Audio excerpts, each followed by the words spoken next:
विधा जगत में बहुत लोग गाने बजाने वाले हैं, गा रहे हैं, बजा रहे हैं, लेकिन मीनाक्षी राज के बारे में पूरा जमाना जान गया है कि इनकी लय स्वर आवाज क्या है। इस पंचमहला गांव की बेटी हैं। सबसे पहले तो मैं नमन करता हूं इस धरती को, जो इस तरह की लय और स्वर की गायिका को इस समाज ने पैदा किया। प्रणाम करता हूं उस माता पिता को जिन्होंने ऐसी बेटी को पैदा किया। प्रणाम करता हूं उस गांव को, मीनाक्षी राज के चाची दादी चाचा भैया सभी लोगों को कि जिनके देख रेख में आज ये समाज में खड़ी हैं, और मैं कामना करता हूं कि हमेशा आगे आगे बढ़ती रहें। तो अब थोड़ा सा चर्चा करूंगा महाराज सुहेलदेव के बारे में। तरजता हुए बा मास्टर।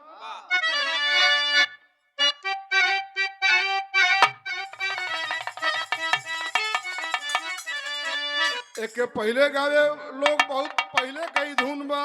कैसे कैसे कि अरे अंगना में फूल फूला,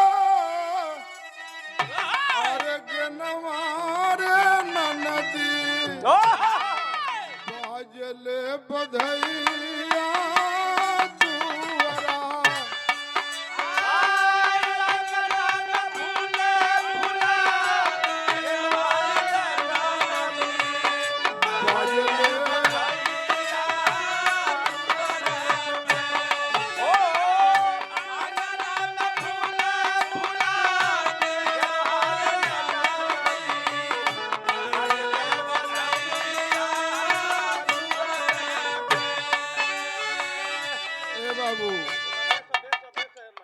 कुछ सुनिए बात को। अब है लड़का माँ सब ठीक कर रहे लोग, ये लोग महान लोग हैं। कुछ महापुरुष हुए जो समाज को जोड़े। रैदास ने कहा था कि जाति जाति में जात है, ज्यों केलन में पात। हौले के नाम बताओ। ये आप माननीय मीनाक्षी राज जी की माता जी के तरफ से सम्मान हुआ। हम बहुत बहुत आपको प्रणाम करते हैं। आपके हौसला से, आपके ममता से आज आपकी बेटी रोशनी बन गई है। तो रैदास ने कहा था कि जाति जाति में जाति है, ज्यों केलन में पात। रैदास न मानुष जुड़ सके, जब लग जात न जात। आज महाराज सुहेलदेव की जयंती है। हम जातियों में बंटे नहीं होते तो यहाँ लाखों की भीड़ होती। रैदास की जयंती मनाई जाएगी तो चमार जाएगा। सुहेलदेव की जयंती मनाएंगे तो केवल राजभर समाज के लोग जाएंगे। यही हमारी कमजोरी है। किसी भी महापुरुष की जयंती मनाई जाए तो हम सबको जाना चाहिए, क्योंकि सारे महापुरुष हमारे हैं। अब सुनिए कि महाराज सुहेलदेव क्या थे। तरजवा हुए रहल अंगना में फूल फूल के नवार नदी देखबी, बाजता बधैया दुआरा।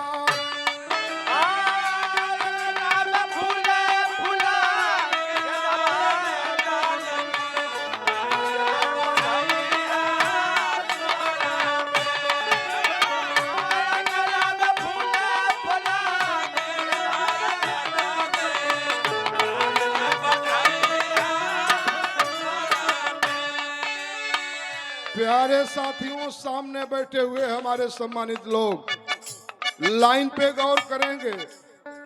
अरे एकता अखंडता में बधल बावत नवा बाबू।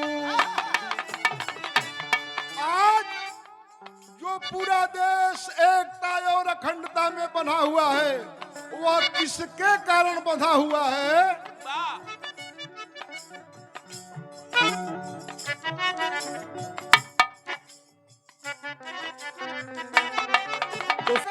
अखंडता में बंधल बावत नवा बाबू, राजा सुहेलदेव की कारणवा से।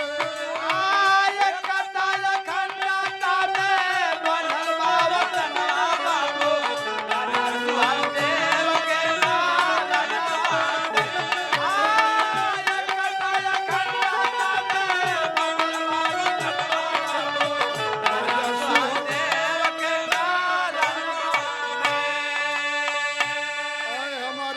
समाज के साथियों, आपके गौरव कभी हारे नहीं। किए क्या? ई मत सोचिया कि आईना का बहार के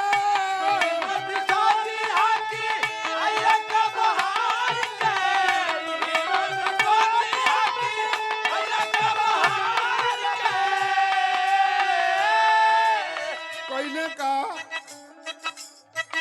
आइले सालार के जेकर नाम सैयद सलार गाजी बतलावल गए। आइले सालार के रोड में पछाड़ के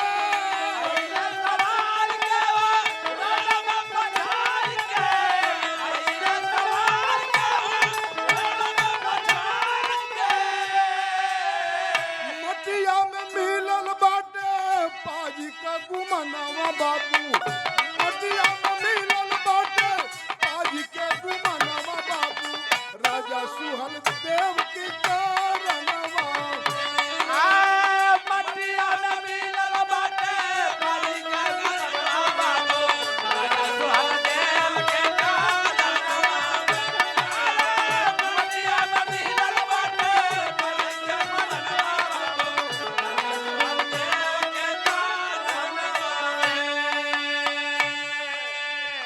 सैयद सालार को सुहेलदेव जी ने हरा दिया। हम उनकी वीरता का यशोगान करते हैं, गा रहे हैं। वाकई वो पूजने लायक हैं। लेकिन देखिए, हर व्यक्ति चाहे तो इस समाज में पूजने लायक बन जाएगा।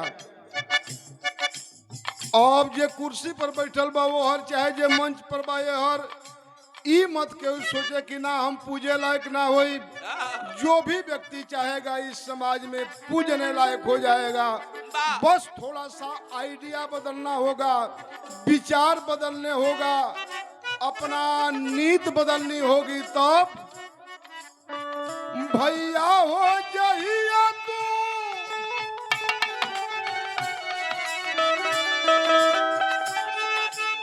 ये हमारे शिष्य हैं जंगली राजभर। आपके द्वारा मेरा बहुत सम्मान हुआ है, आपका बहुत बहुत सम्मान। हालांकि आज के समय में आपका सम्मान पूरे देश में हो रहा है। तो मैं अपने साथियों से कह रहा हूँ, भैया हो देशवा में तो हम पूजैबा।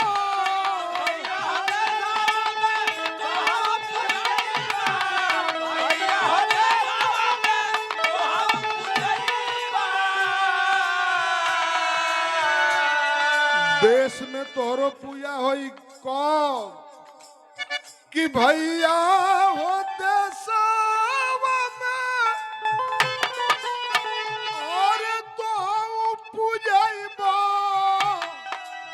कब पूजैबा? मेहनत मजूरी करके लइकन के पढ़ाईबा।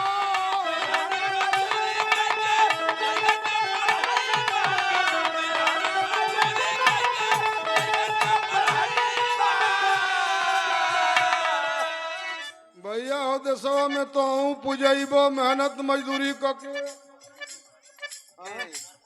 और हमारे प्रमुख जी साधु जी के ओर से बहुत बहुत हजारों रुपयों से हमारा सम्मान हुआ। हमारे माननीय साधु जी का अरमान, मैं कुदरत से कामना करता हूं कि जो आपका अरमान है, जो महापुरुषों का सम्मान है, आपके दिल में बना रहे और आपकी मंजिल भी ये प्रकृति आपको देती रहे। बहुत बहुत साधुवाद। हमने कहा कि भैया हो देशवा में तो हूँ पूजैब आ क के मजूरी लइकन के पढ़ैब। तो तनी सोचे जा, भैया हो देशवा में तो हूँ पूजैब आई ना कि दरगाह से बंटी बबली पी के आईब। अब पूजा ना होई। आदमी एक के होला, लेकिन पूजा करे खातिर दूसर रूप बनाव के पड़ेला। अरे वाह, पूजवावे के बाद ताई कुल गलती काम छोड़ के सही हो जा। पूजा होई, सुहलदेव जी का पूजा हो रहा है देश की रक्षा के लिए। तो कम से कम आप अपने परिवार की रक्षा तो कर लीजिए। सुहलदेव नहीं बन सकते हैं, देश की रक्षा नहीं कर सकते हैं। कम से कम परिवार की तो रक्षा कर लीजिए। वाह परिवार को तो अंधकार से बचा लीजिए। हाँ। परिवार को तो दारू शराब और गलत प्रवृत्तियों से बचा लीजिए। अरे वाह। आप भी पूज्यमान बन जाएंगे। भैया हो देशवा में तो हम पूजैबा।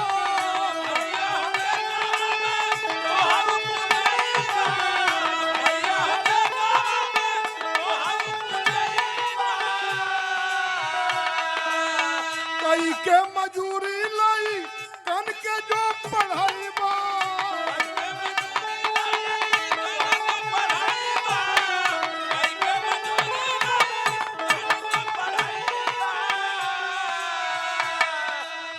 पूरा सुहल देव जी के होई है सपनवा।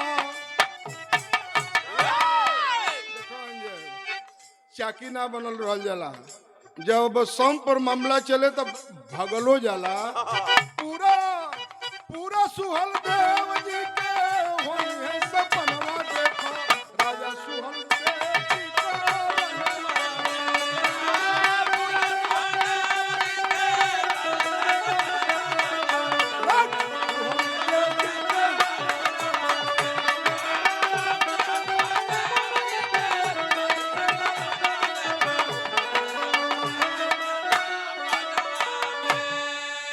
आप माननीय जयप्रकाश राजभर प्रमुख राष्ट्रीय महासचिव अखिल भारतीय राजभर संगठन सलाहकार सदस्य रेलवे बोर्ड भारत सरकार, आपके तरफ से बहुत से रुपयों का सम्मान प्राप्त हुआ है। आप भाई को बहुत बहुत धन्यवाद, साधुवाद, नमस्कार, प्रणाम, सादर जय सुहेलदेव, जय भीम, जय भारत। एक के संग सब रहे। अगर पुरस्कार प्राप्त हुआ, इसी धरती के आप रहने वाले हैं, इसी धरती के आप हैं और इसी धरती का गौरव आपसे बढ़ रहा है। मीरपुर से आपको बहुत बहुत साधुवाद, धन्यवाद, नमस्कार, प्रणाम। सामने माता बहन भाई लोग जे भी बैठल बा।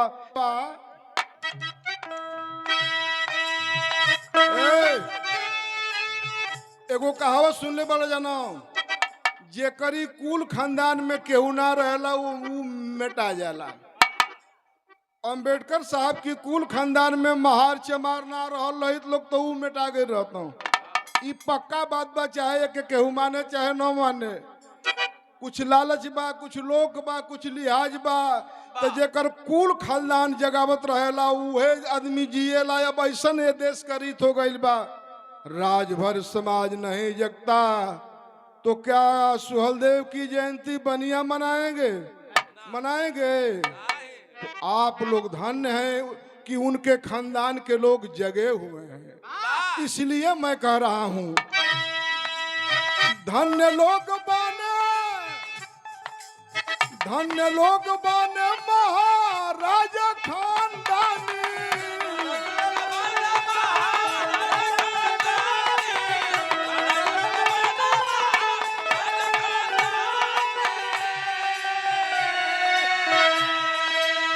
उनकी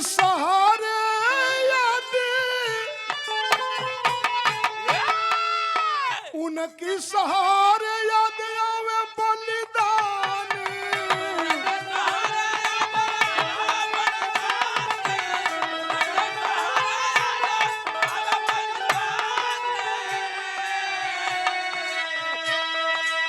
हरिंदर भाई के हमर निक लागल गनवा बाबू। हरिंदर भाई के हमर निक लागल गनवा बाबू।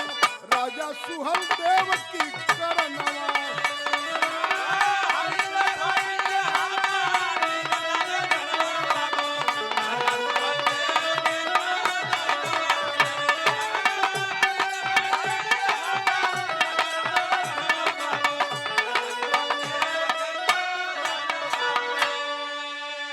बहुत लोगों को बोलना है, बहुत लोगों को गाना है। लास्ट लाइन में मैं अपनी बात पढ़ रहा हूं। कभी संतोष दोष मन से मिटा के,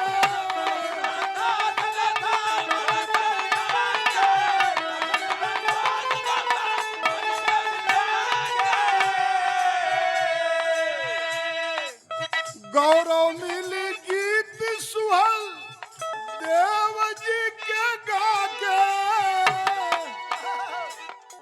और लास्ट लाइन में कामना का दोनों लग रहा। गौरव मिली गीत सुहल देव जी के गा के। और मेरी कामना है, क्या कामना है? लास्ट लाइन है, और मीनाक्षी का पूरा होती रही सपनावा भैया। राजा सुहल देव